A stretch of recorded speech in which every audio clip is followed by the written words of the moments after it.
Udara dini hari di Makassar masih lembab ketika Darto menghidupkan motornya. Jalanan kosong, hanya lampu-lampu jalan yang redup menemani laju kendaraannya. Angin subuh menusuk kulit, membawa aroma asin laut dari pelabuhan yang tak jauh dari tempat tinggalnya. Bagi sebagian orang, waktu seperti ini adalah waktu untuk tidur nyenyak. Tapi bagi Darto, ini adalah waktu kerja. Sudah lebih dari 5 tahun ia bekerja sebagai perias jenazah freelance. Pekerjaan yang tak banyak orang sanggupi. Tak sedikit orang menganggap pekerjaannya menyeramkan. Namun bagi Darto, kematian hanyalah bagian dari kehidupan. Ia terbiasa melihat wajah pucat yang kaku tenggendingan. Tubuh terbujur kaku tanpa suara. Panggilan itu datang sekitar pukul 2 dini hari. Seorang pria muda meninggal akibat kecelakaan motor. Lokasinya di puskesmas kecil dekat pinggiran kota, sekitar 30 menit dari rumahnya. Awalnya Darto sempat berpikir untuk menolak, tapi rasa tanggung jawab dan bayaran tambahan membuatnya mengiyakan. Ia berhenti di lampu merah yang sepi, menarik napas panjang. Hanya pekerjaan biasa, gumamnya pada diri sendiri. Ia tidak tahu, pagi itu akan menjadi awal dari sesuatu yang tak akan mudah ia lupakan. Suasana dini hari masih pekat ketika Darto memarkir motornya di depan gerbang puskesmas Tamalan Rea, Makassar. Jam di pergelangan tangannya menunjukkan jam 2:35. Angin berembus pelan, tapi hawa lembab menusuk sampai ke tulang. Lorong masuk puskesmas terlihat remang. Hanya satu lampu neon tua di dekat pos satpam yang menyala redup, seperti bisa padam kapan saja. Darto turun dari motor sambil mengusap matanya. Ia masih mengantuk. Tadi malam, ia sebenarnya baru saja pulang dari pekerjaan serupa di rumah duka. Tapi panggilan dini hari ini datang mendadak, dan ia tidak punya banyak pilihan untuk menolak. Sejak pandemi beberapa tahun lalu, permintaan untuk merias jenazah memang meningkat. Pekerjaan ini tidak semua orang mau lakukan, tapi buat Darto, ini adalah mata pencaharian. Cuma kerja, bukan hal mistis. Begitu ia selalu menenangkan diri.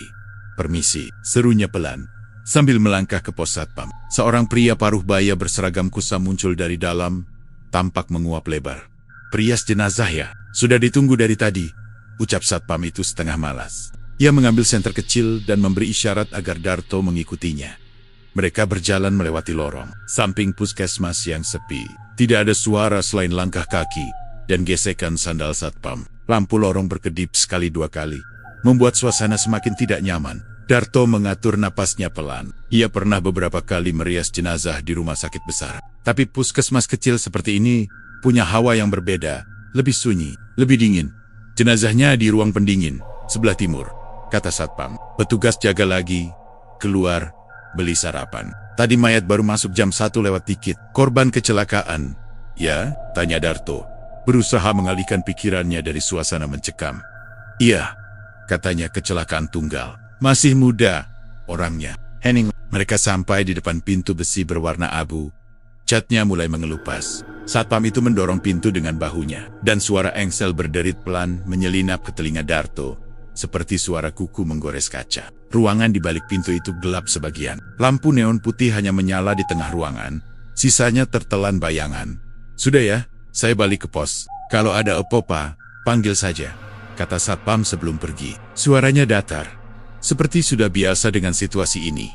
Darto mengangguk, lalu menarik napas panjang. Ia mendorong pintu lebih lebar dan masuk. Udara dingin langsung menyergap wajahnya. Bau khas ruangan jenazah perpaduan antara cairan formalin, alkohol, dan logam tercium tajam. Di tengah ruangan, sebuah ranjang besi terletak di bawah lampu. Di atasnya, kantong jenazah berwarna hitam tergeletak diam. Ia mematikan mesin motor di luar, menggantung jaket di gantungan, dan meletakkan tas kecil berisi perlengkapan rias di atas meja kecil di sudut ruangan. Tangannya sedikit gemetar, bukan karena takut, tapi karena hawa dingin ruangan yang begitu menusuk. Biasa aja. Darto cuma kerja, gumamnya pada diri sendiri. Langkahnya perlahan mendekat ke ranjang. Ia menyentuh zipper kantong jenazah itu untuk memastikan posisi kepala dan kaki. Kantong itu dingin sekali. Ia menarik resleting beberapa sentimeter, berhenti. Matanya terarah pada wajah pria muda dengan luka ringan di pelipis. Wajahnya tenang, seolah hanya tertidur. Tanpa sadar, Darto menarik napas dalam. Ada sesuatu dari wajah itu yang terasa akrab, tapi ia tidak memikirkannya terlalu jauh. Ia sudah terlalu sering merias wajah orang asing. Sebelum mulai bekerja, ia membersihkan meja kecil, menyiapkan peralatan spons rias, foundation, kapas semprotan antiseptik, dan alat pembersih wajah. Ia mengambil ponselnya, membuka aplikasi kamera, dan mengambil beberapa gambar untuk dokumentasi awal prosedur standar. Sebelum merias jenazah, klik, klik. Begitu foto ketiga diambil, suara lirih terdengar dari arah ranjang, seperti suara udara keluar dari tenggorokan. Darto langsung berhenti. Tatapannya mengarah ke jenazah. Hening, tidak ada apa-apa. Ia menelan ludah, mengedarkan pandangan ke seluruh ruangan. Hanya lampu neon yang mendengung pelan. Mungkin cuma udara dari paru-paru, gumamnya. Ia pernah membaca bahwa kadang tubuh jenazah bisa mengeluarkan suara kecil karena tekanan sisa udara di paru-paru. Ia berusaha tenang. Ini bukan hal mistis.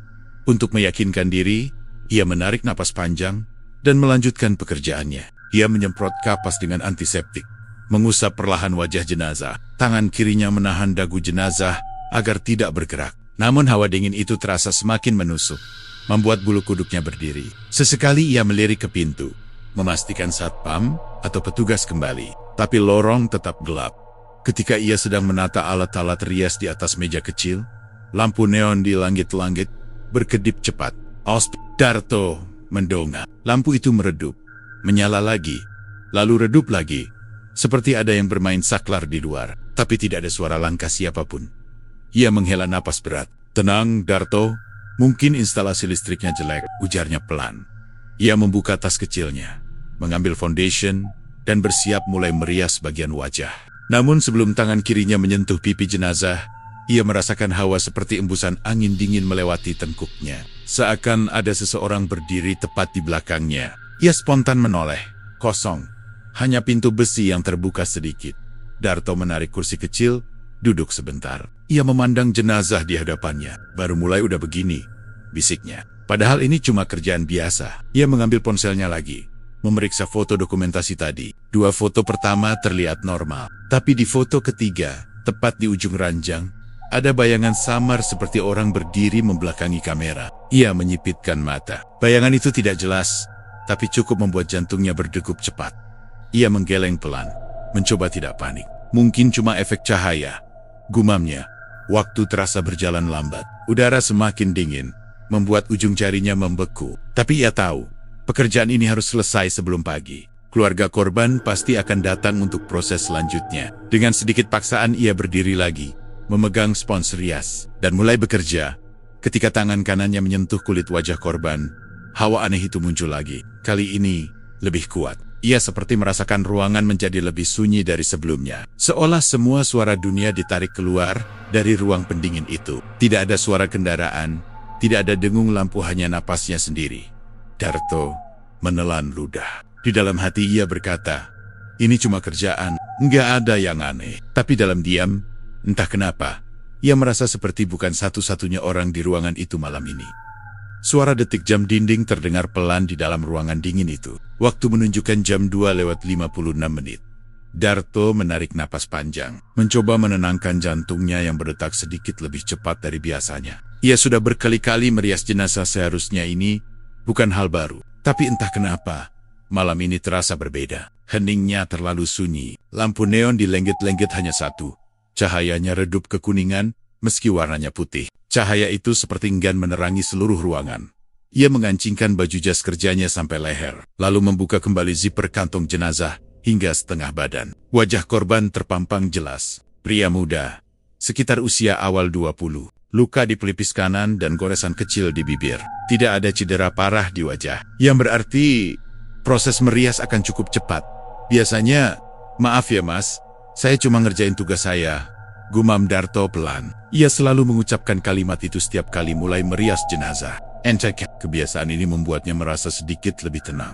Ia mengusap wajah jenazah dengan kapas antiseptik, membersihkan sisa darah kering dan debu di sekitar pelipis. Bau formalin bercampur alkohol memenuhi udara. Tangannya luwes, seolah hafal setiap langkahnya. Foundation diletakkan di samping, kapas dan spons sudah siap. Saat ia mulai mengoleskan bedak dasar di pipi kanan, suara lirih terdengar lagi. Sangat pelan tapi cukup jelas untuk membuatnya berhenti menggerakkan tangan. Suara itu seperti berasal dari dada korban. Seperti suara seseorang yang mengerang tertahan. Seketika bulu kuduknya meremang. Darto menoleh perlahan ke arah pintu. Kosong. Tak ada siapapun. Ia menunduk ke jenazah. Wajah itu tetap sama dingin, pucat, tak bergerak. Bukan, gumamnya, tergagap kecil. Itu cuma suara udara dari paru-paru. Ya, kembali fokus. Spons rias ditepuk pelan ke wajah jenazah, tapi jantungnya belum sepenuhnya tenang. Ia menegakkan tubuh, lalu melirik ke pojok ruangan tempat ia meletakkan ponsel untuk dokumentasi. Layarnya menyala, menandakan perekaman masih berjalan. Ia memang sering merekam proses merias bukan untuk ditunjukkan ke siapa-siapa, tapi sebagai catatan pribadi. Saat ia mengambil foundation cair untuk meratakan warna kulit wajah jenazah, lampu ruangan mendadak meredup. Cahayanya menurun drastis, membuat bayangan di dinding bergerak pelan, seperti ada orang berjalan di belakangnya. Ia refleks menatap langit-langit. Tidak ada suara percikan listrik atau suara orang memainkan saklar. Hanya lampu yang meredup seperti kehilangan tenaga. Ya, ini lagi, desahnya. Ia mencoba mengabaikan. Ia tidak ingin pekerjaannya molor hanya karena lampu usang puskesmas. Ia menunduk lagi, melanjutkan riasan. Tangannya mulai stabil kembali. Ia sudah terbiasa menghadapi gangguan kecil saat bekerja. Lampu rusak, suara AC, atau bahkan suara tikus. Tapi ketika foundation baru saja diratakan di pipi jenazah, ada tetesan air dingin menyentuh punggung tangannya. Refleks, ia kaget. Ia pikir AC bocor, tapi saat ia mendongak, tidak ada apa-apa. Langit-langit kering. Ia menghapus tangannya dengan tisu, menahan desakan rasa tidak nyaman yang mulai menggelitik pikirannya. Fokus, selesain kerja, terus pulang, katanya lirih. Ia terus merias selama beberapa menit. Lapisan bedak dan foundation sudah selesai. Wajah jenazah kini tampak lebih tenang. Tapi saat ia meletakkan spons, lampu ruangan kembali berkedip cepat kali ini, lebih lama dari sebelumnya. Dalam jeda kedipan itu, ia sempat melihat sesuatu, seperti bayangan bergerak di belakang ranjang besi. Bayangan tinggi, tegak, tapi saat lampu menyala kembali, tidak ada siapapun. Darto menarik napas dalam-dalam. Ia berdiri dan menghampiri pintu, sekadar memastikan tidak ada petugas iseng yang lewat. Tapi lorong luar kosong dan gelap. Tidak ada suara langkah. Tidak ada tanda kehidupan.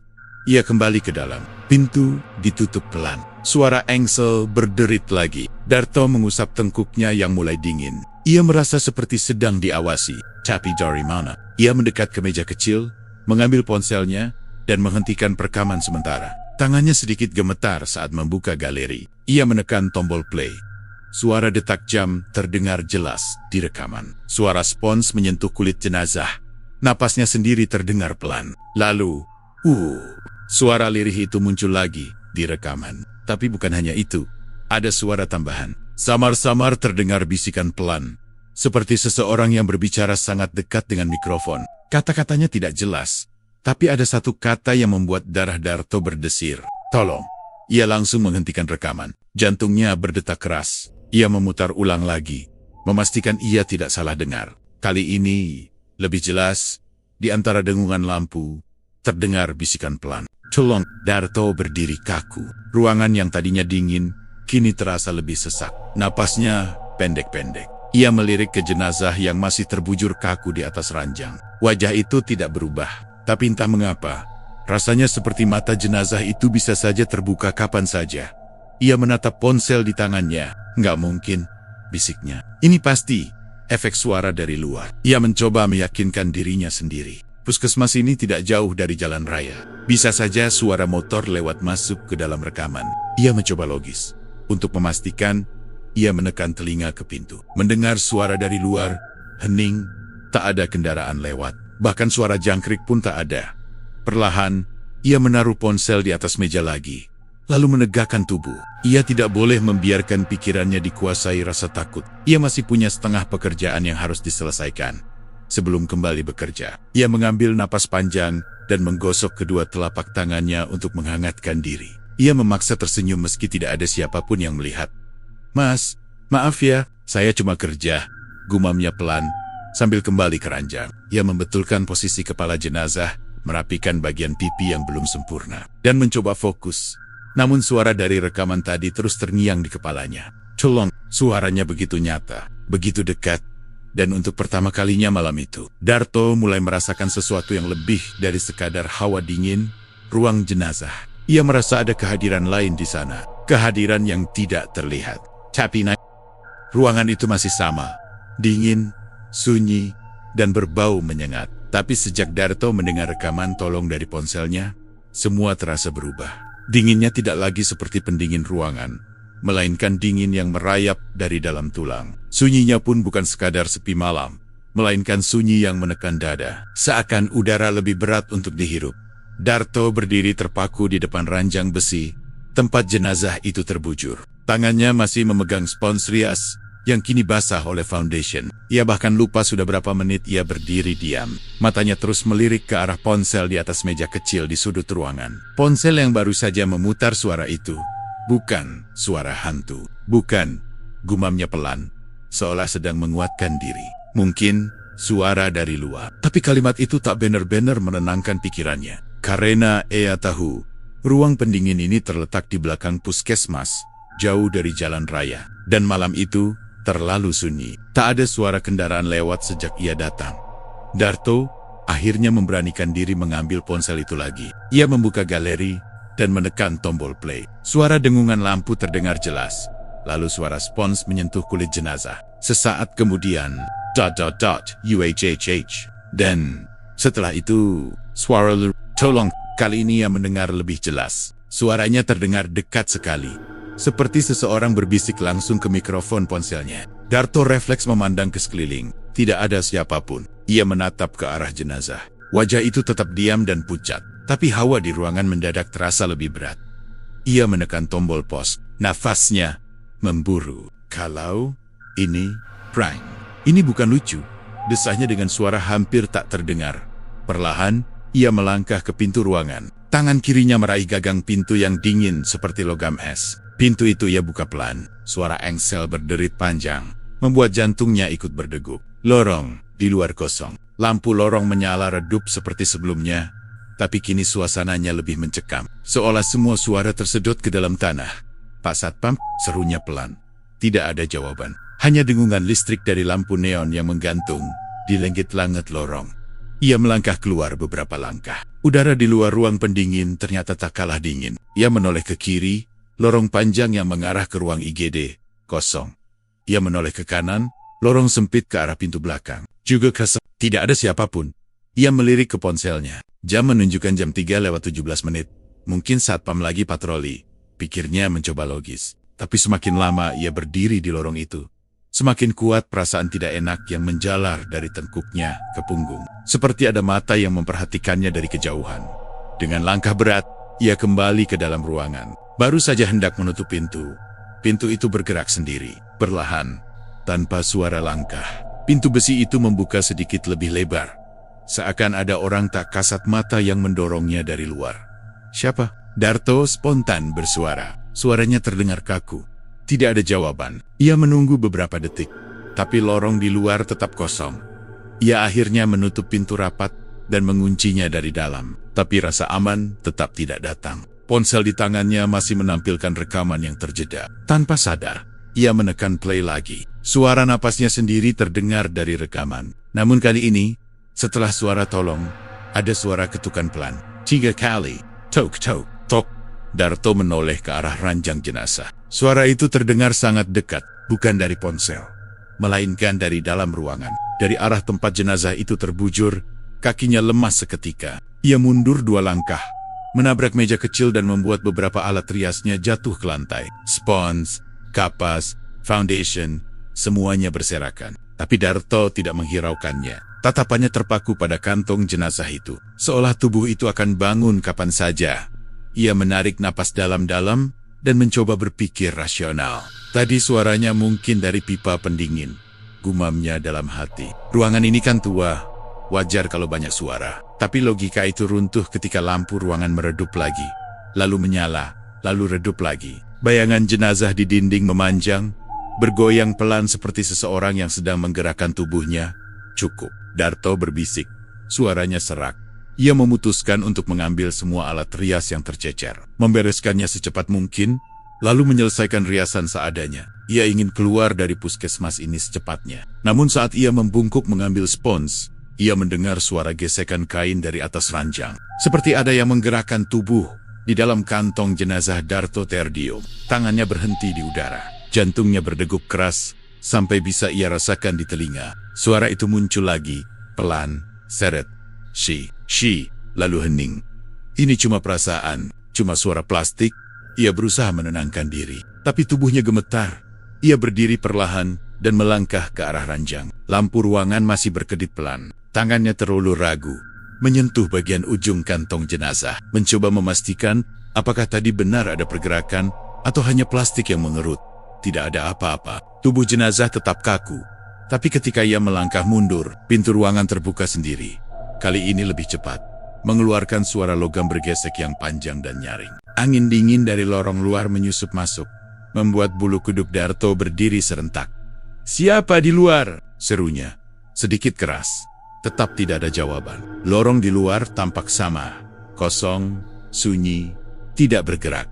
Ponsel di tangannya tiba-tiba bergetar. Notifikasi muncul. Rekaman suara aktif. Padahal ia sudah menutup aplikasi tadi. Ia memandang layar dengan alis berkerut. Dan saat ia mengangkat ponsel ke telinganya, suara itu terdengar lagi. Bisikan pelan. "Tolong." Kali ini diikuti dengan suara napas berat di seberang. Seperti seseorang sedang berdiri tepat di sampingnya dan berbisik ke telinganya. Sendiri, Darto menjatuhkan ponsel ke lantai. "Cukup," gumamnya.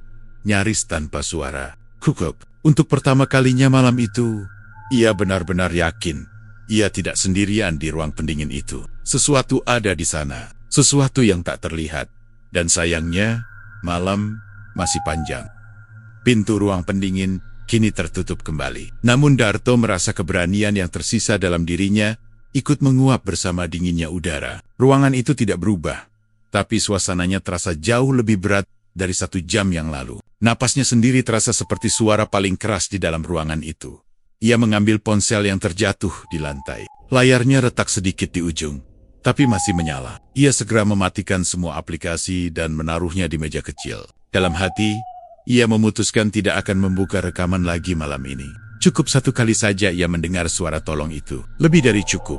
Darto berdiri di samping ranjang besi, memandangi jenazah yang setengah terbuka kantongnya. Wajah pria muda itu terlihat tenang, bahkan mungkin terlalu tenang. Cahaya lampu yang redup membuat kulit jenazah tampak lebih pucat, hampir seperti lilin. "Saya cuma kerja, Mas," gumam Darto pelan. "Biar cepat selesai, kita berdua juga sama-sama tenang." Ia mencoba kembali fokus pada pekerjaannya. Foundation sudah merata, ia hanya perlu merapikan kontur wajah dan sedikit sentuhan akhir. Tangannya mulai bergerak otomatis, mengusap, menepuk, membaur. Tapi baru beberapa detik ia bekerja, sesuatu yang aneh terjadi. Setetes air dingin jatuh tepat ke punggung tangannya. Darto terdiam, ia mendongak ke langit-langit, berpikir AC bocor. Tapi atap ruangan kering, tak ada tetesan apapun. Ia menghapus tangannya dengan tisu. Tak lama, tetesan kedua jatuh lagi.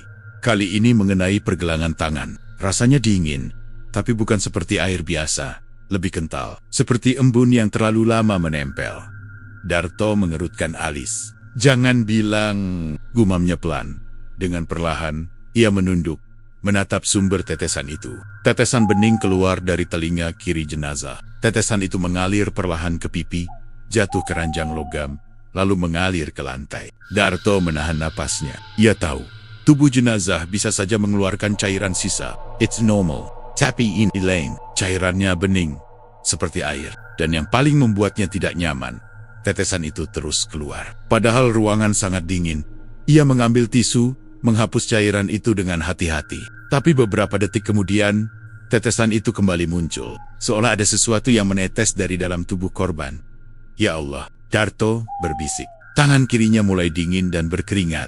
Rasanya seperti ada sesuatu yang berdenyut samar dari arah jenazah. Bukan denyut seperti jantung, tapi seperti tekanan udara yang pelan namun konstan, menekan dadanya dari jarak tak terlihat. Darto melangkah mundur beberapa langkah untuk menenangkan diri. Ia menyandarkan punggung ke dinding, mencoba berpikir logis. Ini cairan sisa, normal, bisa jadi dari telinga tengah atau paru-paru. "Jangan mikir aneh-aneh, Dar," ucapnya dalam hati.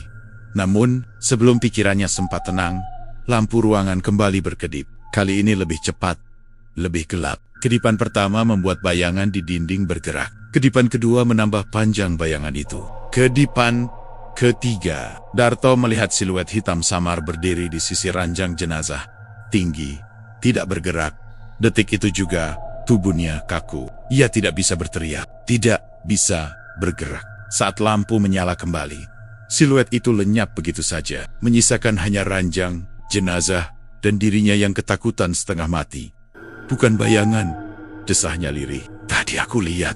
Beneran, ia menatap ke dinding seberang.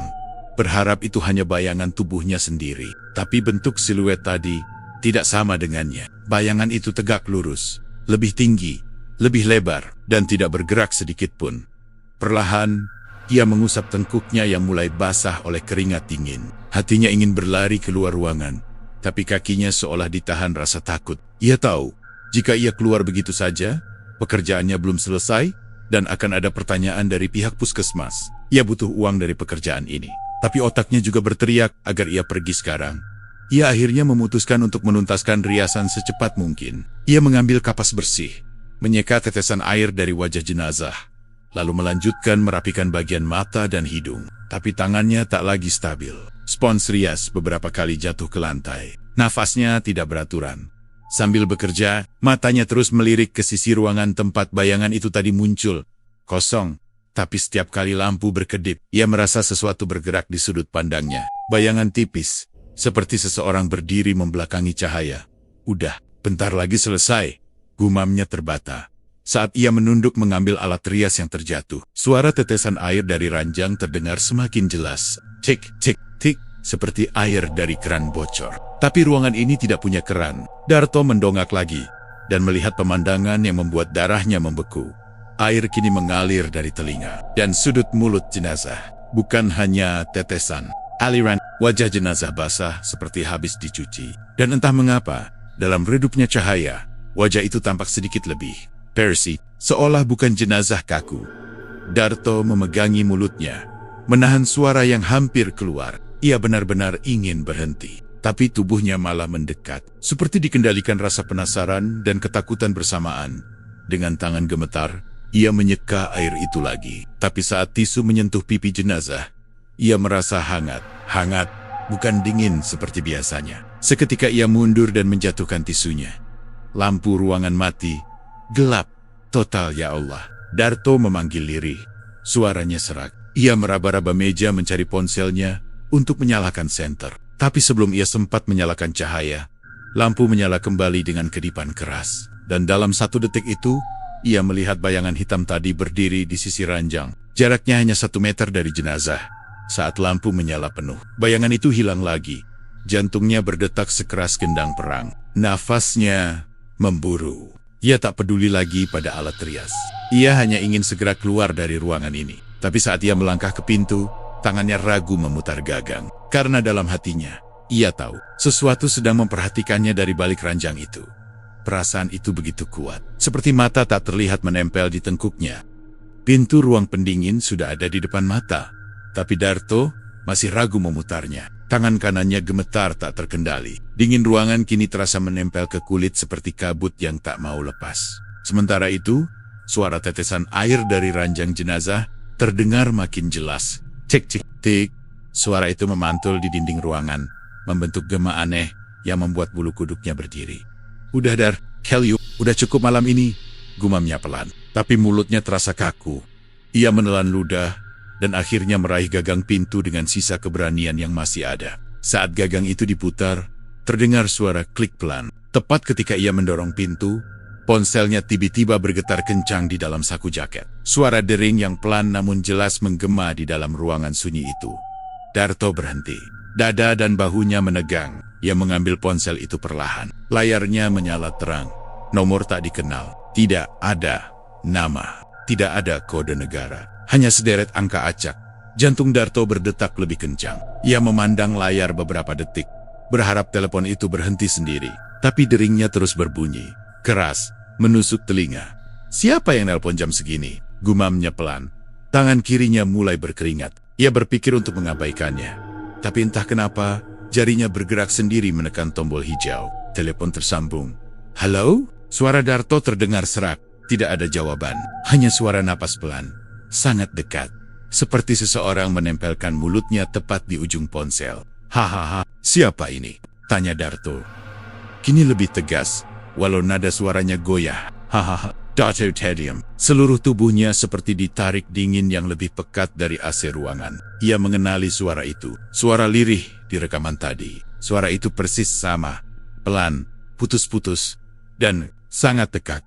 Jangan main-main, Darto berbisik. Ia menoleh ke sekitar ruangan. Tak ada siapapun. Jenazah itu masih terbujur di ranjang. Tapi entah kenapa, suara di telepon terdengar seolah berasal dari dalam ruangan.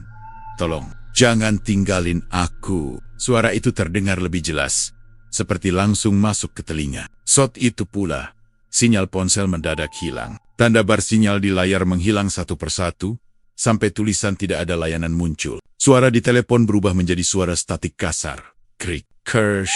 Ya Tuhan. Darto menutup telepon dengan tangan gemetar. Ia membuka layar utama, mencoba menelpon satpam puskesmas, tapi sinyal tetap hilang. Tidak ada internet. Tidak ada bar sinyal. Lampu ruangan berkedip lagi. 1, 2, 3 kali. Setiap kali cahaya meredup, bayangan di sudut ruangan seperti bergerak semakin dekat. Seolah ada seseorang berdiri di antara cahaya dan ranjang jenazah. Tapi tubuhnya tak bisa dilihat jelas.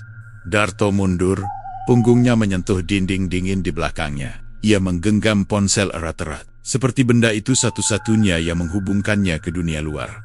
Suara tetesan air berubah. Bukan lagi tik-tik-tik pelan, tapi lebih berat. Seperti ada sesuatu menetes deras ke lantai. Darto melirik ke arah ranjang. Air dari tubuh jenazah kini mengalir lebih banyak. Membasahi lantai, merembes ke bawah. Cahaya redup membuat air itu terlihat seperti kilapan tipis. Memantulkan bayangan samar. Cukup, gumamnya lirih. Ia melangkah ke arah pintu. Berusaha keluar dari ruangan, tapi pintu tak bisa dibuka. Gagang pintu tidak macet, tapi seperti ada seseorang dari luar yang menahan. Ia mendorongnya lebih keras, tapi pintu tidak bergerak sama sekali. Buka. But, serunya pelan tapi panik. Ponselnya bergetar lagi. Layar menyala. Nomor yang sama menelepon. Napas Darto semakin cepat, tapi kali ini ia tak sempat menolak panggilan itu. Ponsel otomatis menerima sendiri, dan dari speaker terdengar suara napas berat lagi. Lebih dalam. Siapa kamu? Teriak Darto. Kehilangan kesabaran, tapi yang ia dengar hanya satu kalimat pelan. Aku belum pulang. Suara itu diucapkan sangat pelan, seperti keluar dari dada yang berat. Tapi lebih menyeramkan lagi, suara itu terdengar tepat di belakangnya, bukan hanya di telinga lewat ponsel. Darto berbalik cepat. Ruangan kosong, hanya ranjang dan jenazah. Tapi suara langkah pelan terdengar dari arah belakang ranjang. Celep, celep, seperti kaki seseorang yang menginjak air. Jantungnya berdegup kencang. Suara langkah itu berhenti. Ruangan kembali sunyi. Lampu mati total. Gelap, hening. Hanya suara tetesan air dan napasnya sendiri. Darto buru-buru menyalakan senter ponsel. Cahaya kecil itu menembus kegelapan, menyorot lantai basah dan ranjang besi. Tapi saat sorotan itu mengenai sisi kanan ranjang, ada bekas basah, seperti jejak kaki telanjang, panjang, rapi, berjejer. Jejak itu mengarah ke arah dinding di belakangnya. Ia mundur 2 langkah. Astaga, ini nggak nyata. Ini nggak nyata. Senter ponsel tiba-tiba meredup sendiri. Layarnya berkedip, lalu mati total. Ponsel itu hang, seolah kehabisan daya. Padahal baterainya masih penuh beberapa menit lalu. Dalam kegelapan total itu, suara napas berat terdengar lagi. Dekat, tepat di belakang telinganya. Hah, tolong, jangan tinggalin aku. Darto melompat ke samping, menabrak meja rias dan menjatuhkan semua peralatannya. Beberapa botol pecah di lantai, menimbulkan suara keletak yang memecah kesunyian.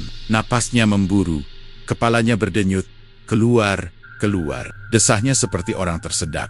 Pintu ruang pendingin tiba-tiba mengeluarkan bunyi klik dari kuncinya. Seolah sesuatu di luar, atau mungkin di dalam, akhirnya melepaskan pegangan pada pintu itu. Dalam kondisi panik, Darto berlari ke pintu dan menariknya keras-keras.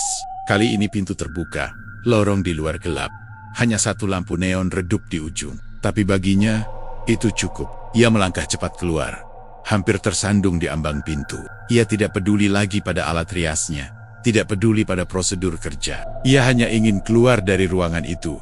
Namun saat ia menoleh ke belakang untuk memastikan pintu tertutup, ia melihat sesuatu yang membuat napasnya tercekat.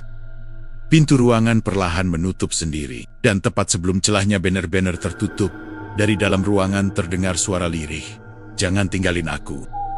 Udara malam di luar puskesmas terasa jauh lebih dingin dari biasanya. Angin pelan mengusap tengkuk Darto saat ia menyalakan motor tuanya. Tangan yang menggenggam stang masih gemetar. Jantungnya belum juga kembali tenang. Beberapa detik sebelumnya, ia nyaris terperangkap di ruang pendingin bersama suara yang bukan manusia. Tanpa pikir panjang, ia menancap gas dan melaju kencang melewati jalanan kota yang sepi. Jalanan hanya diterangi lampu-lampu jalan yang redup dan sesekali sorotan kendaraan besar yang lewat dari arah berlawanan. Darto tak pernah secepat ini pulang dari tempat kerja. Malam itu ia bahkan tak menyapa satpam puskesmas seperti biasanya. Gila. Ini nggak normal, gumamnya sambil terus melaju. Begitu sampai di rumah kontrakannya, bangunan kecil berlantai 1 di gang sempit, ia langsung masuk dan mengunci pintu. Suara klik kunci pintu memberi sedikit rasa aman. Darto menjatuhkan diri ke kursi ruang tamu kecilnya. Napasnya berat dan panjang. Jaket kerjanya masih melekat di tubuh. Tangan masih kotor sisa riasan jenazah. Hening. Tidak ada suara motor. Tidak ada suara orang. Hanya suara detak jam dinding. Tik-tak, tik-tak. Biasanya, keheningan rumah membuatnya nyaman. Tapi, malam ini, sunyi justru terdengar seperti ancaman. Ia membuka ponselnya. Yang tadi sempat hang, kini menyala kembali seperti tidak terjadi apa-apa. Sinyal Penny, baterai 73%. Tidak ada panggilan tak terjawab. Seolah semua kejadian tadi hanyalah mimpi buruk di tengah malam. Tapi Darto tahu betul, itu nyata. Suara napas itu bukan hayalan. Ia membuka galeri dan menelusuri rekaman yang sempat direkam otomatis tadi malam. Ada satu file audio yang panjangnya hampir 10 menit. Jantungnya berdegup lebih kencang saat melihatnya. Ia ingin menghapus file itu, tapi rasa penasaran menahannya. Dengan ragu, ia menekan tombol play. Hening beberapa detik pertama, lalu terdengar suaranya sendiri sedang bekerja. Suara spons, suara langkah kecilnya. Dan kemudian, suara lirih. Tolong. Darto langsung menekan pause dan meletakkan ponsel di meja. Suara itu sama persis seperti saat ia di ruang pendingin.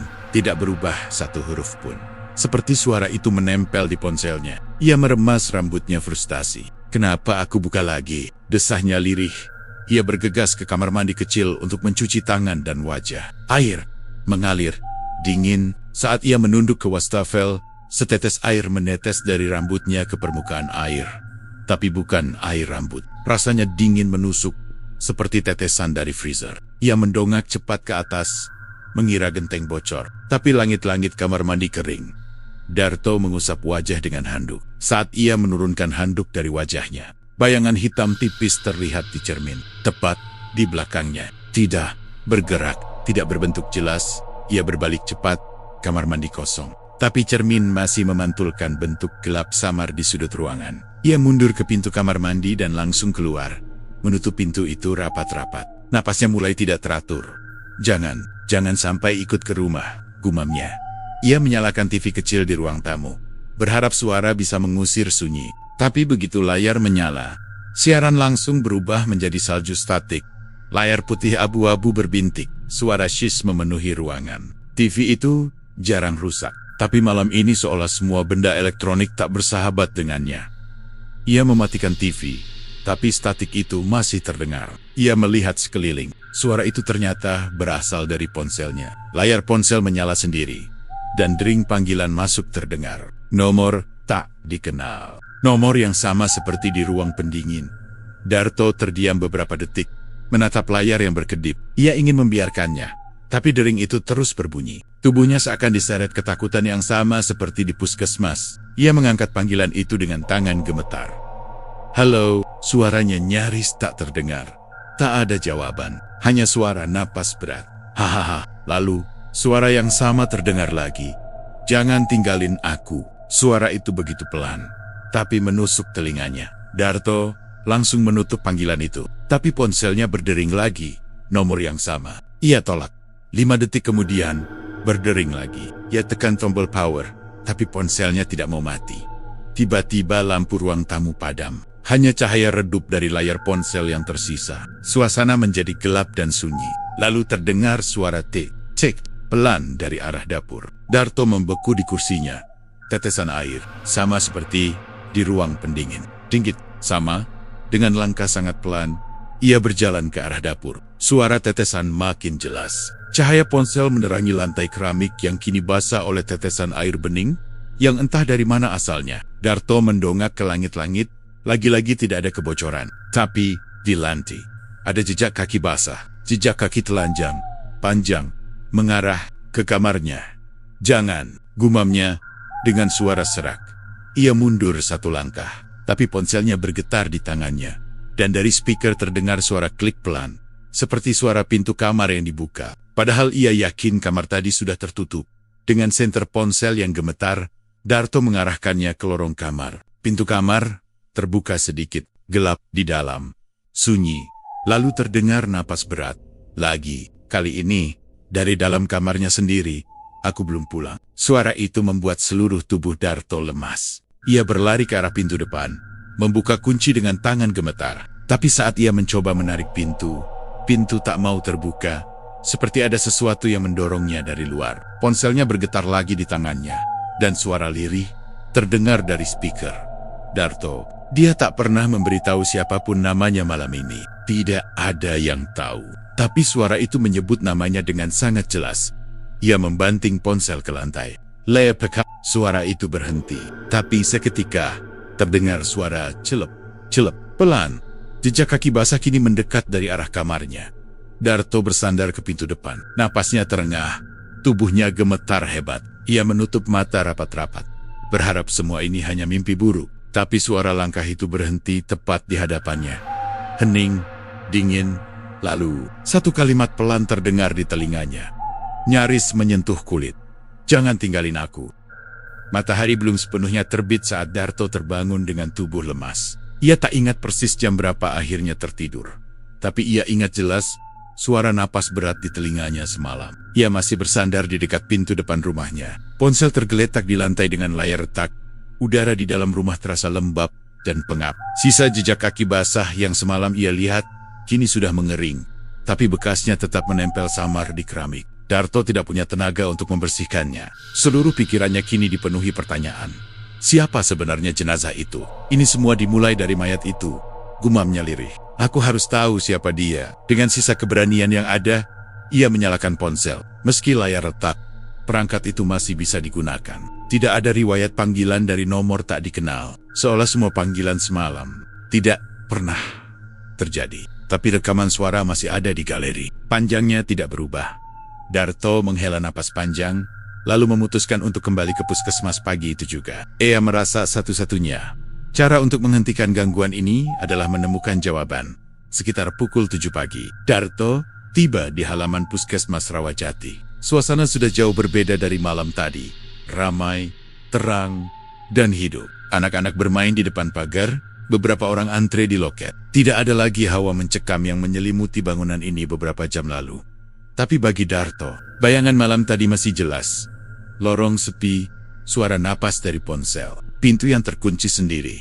Ia berjalan ke bagian belakang, ke ruang jenazah. Ruangan itu terkunci. Wajar, karena pagi ini tidak ada jadwal perawatan jenazah. Tapi saat ia mendekat, Darto mendengar suara tetesan air dari dalam. Suara yang sama seperti semalam. Ia menggigit bibirnya kuat-kuat dan menepis perasaan itu. "Udah, jangan pikirin. Fokus. Cari data." Ia menuju ruang administrasi puskesmas. Di balik meja duduk seorang petugas administrasi paruh baya yang sering ia temui, Burini. Wanita itu mengenal Darto cukup baik karena Darto sering dipanggil untuk merias jenazah dari puskesmas ini. "Pagi, Mas Darto.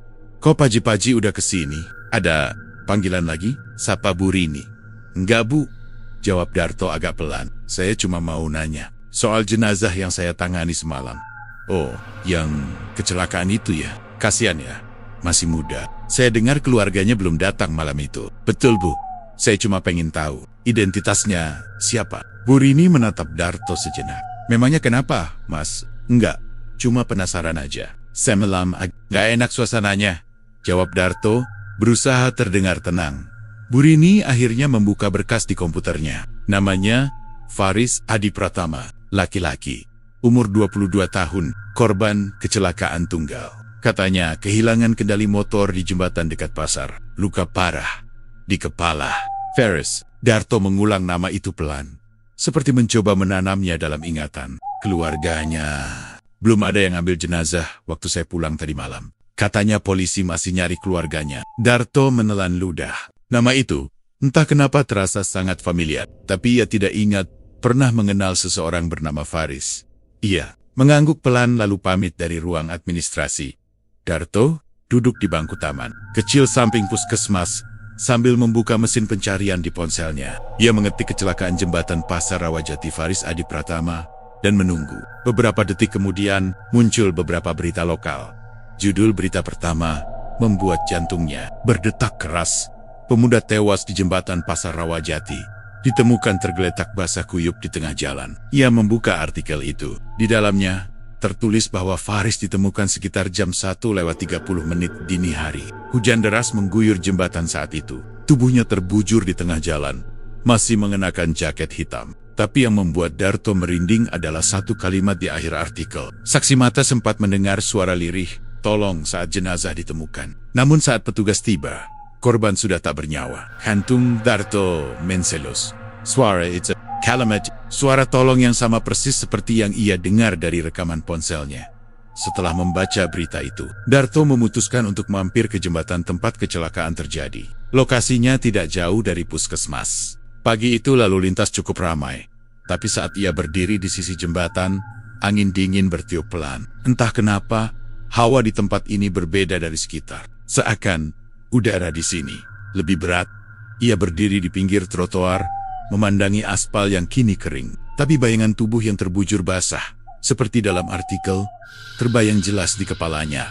"Faris," gumamnya pelan. "Apa yang sebenarnya terjadi sama kamu?" Saat ia menunduk, ia melihat bekas jejak air samar di pinggir trotoar. Bentuknya seperti bekas tapak kaki telanjang. Padahal jalanan sudah kering sepenuhnya. Jejak itu hanya beberapa langkah, lalu menghilang begitu saja. Nafas Darto memburu. Ia melangkah mundur perlahan. Perasaan tidak enak menjalar dari tengkuknya. Sama seperti yang ia rasakan malam itu. Ia memutuskan untuk segera meninggalkan jembatan. Sore itu, di rumah kontrakannya, Darto mencoba menyusun potongan peristiwa. Faris tewas kecelakaan di jembatan. Basah kuyup. Saksi sempat mendengar suara, "Tolong." Darto mendengar suara yang sama dari rekaman dan telepon. Jejak kaki basah muncul di rumahnya. Semakin ia menyatukan potongan itu, semakin besar perasaan bahwa arwah Faris belum tenang. Mungkin suara "jangan tinggalin aku" bukan ancaman, tapi permintaan. Tapi jika itu benar, kenapa suara itu terdengar tepat di telinganya? Pikiran Darto terhenti saat ponselnya bergetar pelan di meja. No, tak dikenal. Nomor yang sama, layar ponsel menunjukkan jam 18:33. Langit luar, rumah sudah mulai gelap. Jari Darto gemetar. Tapi kali ini, entah kenapa, ia mengangkat panggilan itu dengan perlahan. "Halo?" Suara lirih itu terdengar lagi. Tapi kali ini berbeda. Bukan hanya napas berat. "Aku di sini." Dan suara itu terdengar bukan hanya dari ponsel. Suara itu juga terdengar di ruang tamunya sendiri. Malam itu rumah kontrakan Darto sunyi. Hanya suara angin berdesir lewat celah jendela. Lampu ruang tamu berkedip pelan. Seperti kehabisan daya, telepon di tangan Darto masih menempel di telinga. Suara lirih "aku di sini" masih menggema. Tapi kali ini, suara itu tak lagi datang dari ponsel. Suara itu datang dari arah dapur. Darto membeku. Matanya perlahan menoleh ke belakang. Ruang dapurnya gelap. Hanya diterangi cahaya lampu ruang tamu yang redup. Tapi ia tahu betul, suara itu jelas berasal dari sana. Degup jantungnya terasa di tenggorokan. Ia tidak berani bersuara. Telepon di tangannya terjatuh ke lantai dengan suara plek yang terdengar sangat keras di tengah keheningan. "Aku di sini." Suara itu terdengar lagi. Lebih jelas. Kali ini seperti suara seorang pemuda yang sedang menahan sakit, serak, dan berat. Darto memundurkan tubuhnya perlahan. Punggungnya menempel ke tembok. Tangannya mencari saklar lampu di samping pintu dapur. Ketika lampu akhirnya menyala, tidak ada siapa-siapa. Hanya lantai dapur yang basah. Basah seperti baru saja ada seseorang yang meneteskan air dari seluruh tubuhnya. Bekas tapak kaki telanjang terlihat jelas. Menuju meja makan. Tapak kaki itu berhenti tepat di kursi meja makan. Dan di atas kursi ada jaket hitam basah kuyup. Darto langsung tersentak mundur. Jaket itu persis seperti yang dipakai korban kecelakaan di berita. Jaket milik Faris Adi Pratama. Darto berusaha mengendalikan napasnya. "Jangan." Panik, jangan panik, gumamnya pelan. Ia mencoba meyakinkan diri kalau ini mungkin mimpi atau efek kelelahan. Tapi pikirannya menolak percaya. Semuanya terasa terlalu nyata.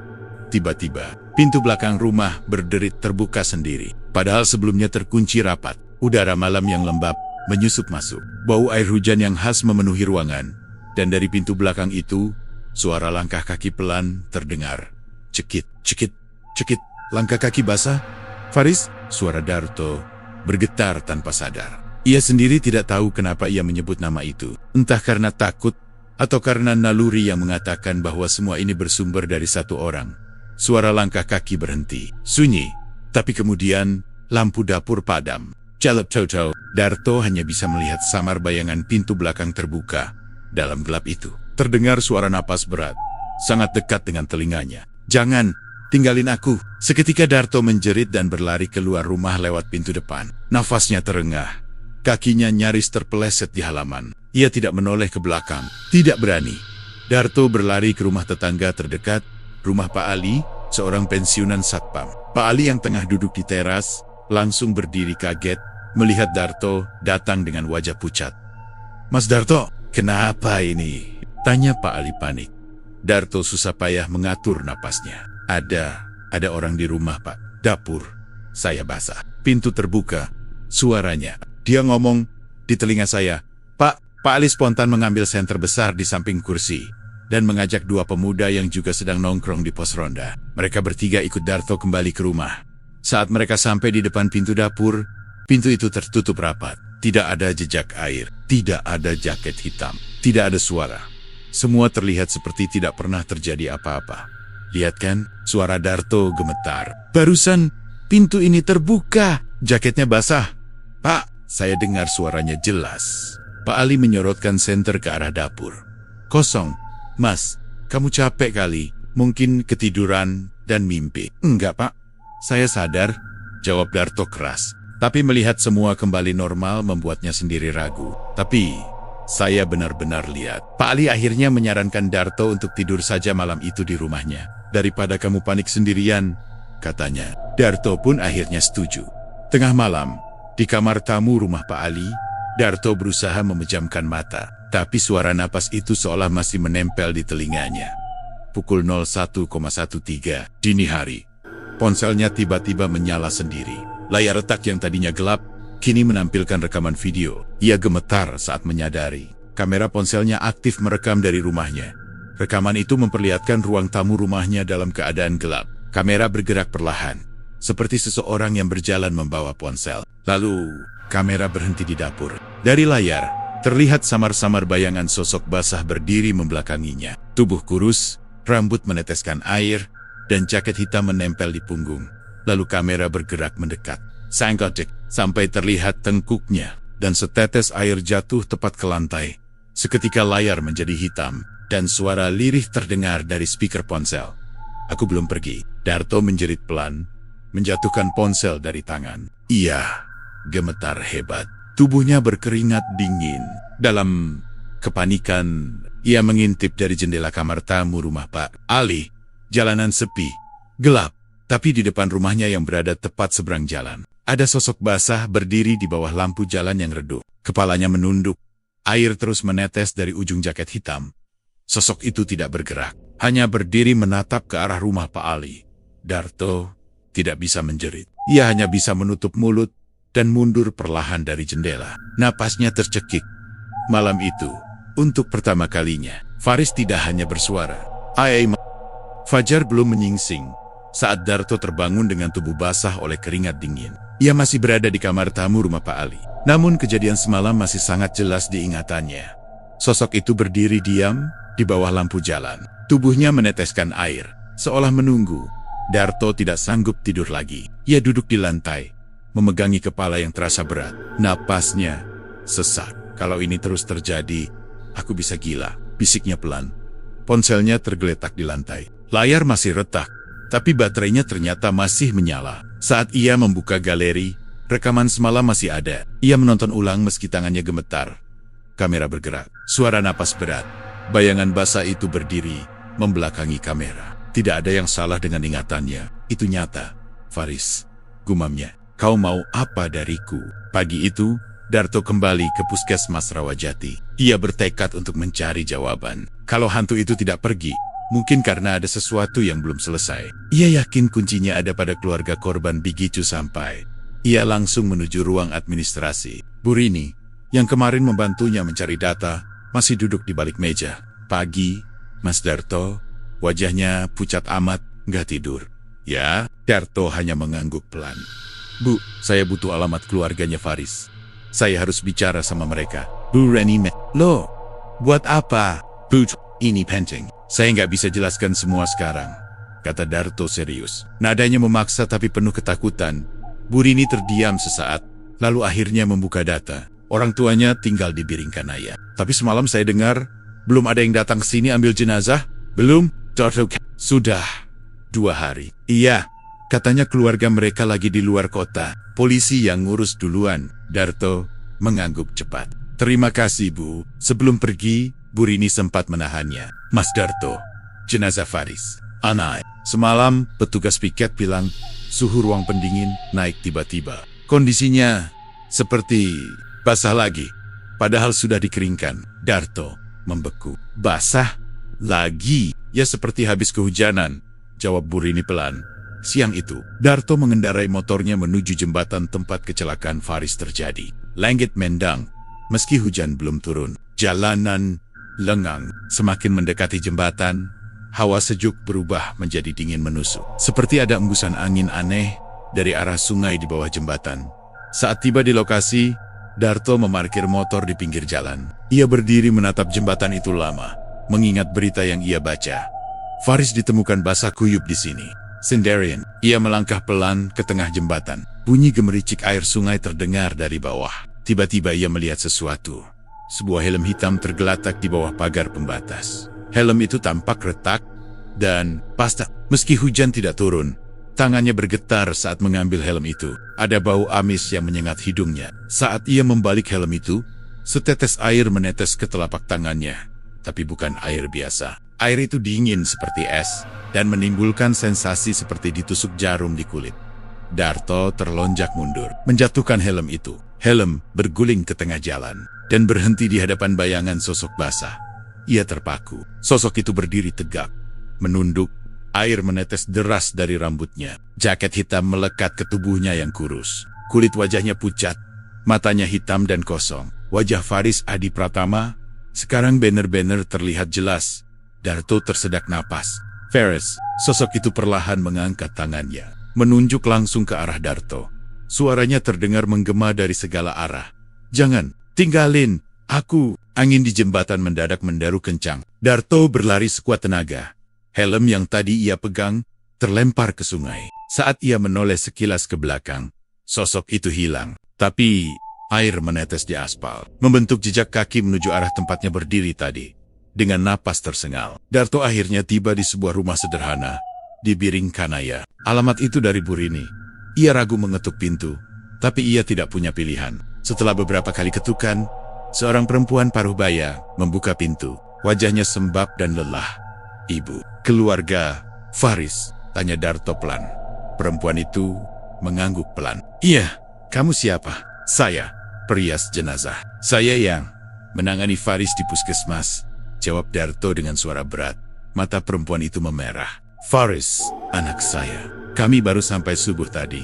Kami belum sanggup datang ke puskesmas. Terlalu berat rasanya. Darto menunduk hormat. Ia kemudian menceritakan pengalamannya. Tentang suara, jaket basah, rekaman aneh, hingga sosok yang muncul di rumahnya. Awalnya sang ibu hanya diam. Tapi perlahan, air mata mengalir di pipinya. Aku tahu, Faris belum tenang, kata sang ibu lirih. Anak saya tidak hanya kecelakaan. Dia mengejar seseorang. Waktu itu, Darto menatap kaget. Mengge, iya.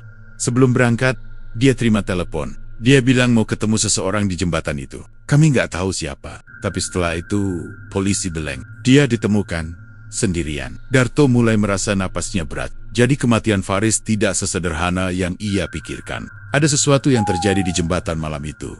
Sang ibu kemudian menatapnya serius. Kalau benar arwahnya mendatangimu, mungkin karena kamu orang terakhir yang menyentuh tubuhnya. Mungkin dia ingin kau menyampaikan sesuatu. Saat Darto pulang dari rumah keluarga Faris sore itu, langit Makassar mulai turun hujan. Ia mengendarai motor melewati jalanan licin dengan perasaan campur aduk. Takut, bingung, tapi juga merasa ditarik lebih dalam ke misteri kematian Faris. Setibanya di rumah, suasana hening menyambutnya. Tapi saat ia membuka pintu depan, air hujan yang menetes dari atap berhenti begitu saja. Rumahnya tiba-tiba menjadi sangat dingin, seperti masuk ke dalam lemari es. Pintu kamar mandi terbuka pelan, krik, dan dari dalam kamar mandi keluar sosok Faris, basah, jaket hitam menempel, matanya menatap tajam ke arah Darto. Kali ini bukan hanya suara, Faris berjalan ke arahnya. Setiap langkahnya meninggalkan genangan air di lantai. Aku, Pelem Pergi, teriaknya parau, menggema ke seluruh rumah. Lampu rumah Darto padam serentak, gelap total. Hanya suara langkah basah itu yang terdengar semakin dekat. Dondek. Hujan mengguyur deras malam itu. Petir sesekali menyambar langit kota Makassar, membuat setiap jendela rumah Darto bergetar pelan. Lantai rumah basah oleh genangan air yang entah dari mana datangnya. Tapi Darto tahu, air itu bukan dari hujan. Air itu dari Faris. Sosok pemuda itu kini berdiri hanya beberapa meter di depan Darto. Basah kuyup, jaket hitam menempel ketat pada tubuh pucatnya. Tatapan matanya kosong, tapi sorotnya menusuk tajam seperti pisau. Tangan kirinya menjulur ke depan, seperti memaksa Darto untuk mendekat. Aku, Pelem Pergi. Suara itu menggema di seluruh rumah, seperti berasal dari dinding, atap, bahkan dari dalam kepala Darto sendiri. Ia mundur perlahan, tapi langkah kakinya terbatas oleh dinding di belakang. Tidak ada jalan keluar. Faris, aku tahu kau ingin sesuatu. Darto berusaha bicara, meski suaranya bergetar. Tapi, aku nggak tahu apa. Tolong, jangan begini. Sosok Faris tidak menjawab. Ia hanya melangkah maju. Setiap langkahnya meninggalkan suara cekit, cekit, dan genangan air membesar di lantai. Hawa dingin semakin menusuk tulang. Tiba-tiba, lampu rumah Darto menyala dan padam berkali-kali, seperti sesuatu sedang bermain dengan listrik. Dalam kilatan cahaya singkat, Darto sempat melihat wajah Faris lebih jelas. Kulitnya biru pucat, pipinya robek sedikit, dan darah hitam mengalir dari pelipisnya. Pandangan mata itu bukan marah, melainkan putus asa. Jangan tinggalin aku. Suara lirih itu kini lebih pelan, lebih menyedihkan. Darto menguatkan diri. Ia ingat kata-kata Ibu Faris. Mungkin dia ingin kau menyampaikan sesuatu. Faris, ucap Darto pelan tapi tegas. Siapa yang kau kejar malam itu? Kenapa kau nggak tenang? Saat itu juga, ruangan bergetar ringan. Pintu dapur terbuka, lebar, dengan suara keras. Lampu menyala terang. Air yang menggenang di lantai bergerak sendiri, mengalir membentuk jejak ke arah kamar Darto. Darto menelan ludah. Ia mengikuti arah air itu perlahan, sementara Faris mengikutinya dari belakang. Suara langkah basah bergema sepanjang lorong rumah. Saat ia membuka pintu kamarnya, hawa dingin langsung menyergap. Ponselnya yang rusak tergeletak di meja. Layar menyala sendiri. Kamera depan aktif. Tapi yang terlihat di layar bukan wajah Darto. Yang terlihat adalah adegan malam kematian Faris. Dalam rekaman itu, Darto melihat Faris berdiri di atas jembatan, memegang helm hitamnya. Ia berbicara dengan seseorang, sosok pria bertubuh tinggi, mengenakan jas hujan hitam. Wajah pria itu tidak terlihat jelas, tapi gerak-geriknya kasar. Faris terlihat seperti memohon sesuatu. Lalu, pria itu mendorong Faris keras, hingga tubuhnya menghantam pagar besi jembatan dan jatuh ke aspal. Air hujan mengguyur tubuhnya. Faris mencoba bangkit, tapi pria itu pergi begitu saja, meninggalkannya sendirian dalam hujan malam. Dan di detik terakhir rekaman, Faris mengangkat tangannya ke arah kamera, seolah meminta tolong. Darto tercekat. Faris, kau dibunuh. Sosok Faris yang berdiri di belakangnya perlahan mengangkat kepala. Tatapan kosongnya berubah menjadi mata berkaca-kaca. Tubuhnya bergetar kecil. Ia tidak lagi melangkah maju. Ia menangis tanpa suara. Tolong. Suara lirih itu kini terdengar seperti jeritan dari dasar hati. Tiba-tiba terdengar suara ketukan keras di pintu depan. Polisi. Buka. Darto kaget bukan main. Dengan tergesa ia keluar kamar. Saat membuka pintu, dua orang polisi berdiri di depan rumah. Salah satunya adalah penyidik yang menangani kasus kecelakaan Faris. Mas Darto, tanya salah satu polisi. Kami mendapat laporan dari keluarga korban. Ada petunjuk baru soal kejadian malam itu. Petunjuk baru? Suara Darto parau. Polisi itu mengangguk. rekaman CCTV dari toko di dekat jembatan. Ternyata, korban didorong oleh seseorang yang dikenalinya. Kami juga dapat petunjuk dari ponsel korban yang sempat ditemukan di sungai. Seketika bulu kuduk Darto berdiri. Pria pakai jas hujan hitam, kedua polisi saling berpandangan. Heran, bagaimana Anda tahu? Darto hanya bisa terdiam. Mereka lalu melanjutkan, pria itu sudah ditangkap siang ini. Ternyata, teman dekat korban, ada motif dendam lama. Saat polisi masuk untuk memastikan keadaan rumah, sosok Faris masih berdiri di pojok ruangan. Hanya Darto yang bisa melihatnya. Air terus menetes dari tubuhnya, tapi matanya kini tidak lagi tajam. Ada ketenangan aneh di sana, seolah bebannya sudah mulai terangkat. Faris, kata Darto pelan, keadilan sudah datang. Sosok itu perlahan mundur, dan genangan air di lantai ikut menghilang pelan. Tubuh Faris mulai memudar seperti kabut tersapu angin. Sebelum banner-banner hilang, suara lirih itu terdengar sekali lagi. Terima kasih, jangan lupakan aku. Lalu sunyi, rumah Darto kembali normal. Tidak ada genangan air, tidak ada hawa dingin, hanya suara hujan di luar jendela. Beberapa minggu kemudian, kehidupan Darto perlahan kembali seperti biasa. Tidak ada lagi suara lirih tengah malam. Tidak ada lagi sosok basah berdiri di depan rumah. Ia masih bekerja sebagai perias jenazah. Tapi ada satu kebiasaan baru. Setiap kali ia merias, ia menatap mata jenazah lebih lama. Seperti mencoba memastikan, apakah ada sesuatu yang ingin disampaikan. Suatu malam, saat ia merias jenazah seorang perempuan tua di puskesmas, ponselnya bergetar pelan. Ada satu pesan masuk dari nomor tak dikenal. Terima kasih, Faris. Darto tertegun. Pesan itu tidak bisa dibalas. Nomornya hilang sesaat setelah dibaca, tapi senyum tipis muncul di wajahnya. Malam itu, untuk pertama kalinya dalam hidupnya, Darto tidak takut lagi. Tapi saat ia mematikan lampu ruang perias dan melangkah keluar, ia sempat mendengar suara lirih samar dari dalam lemari pendingin jenazah. Tolong, Darto, berhenti.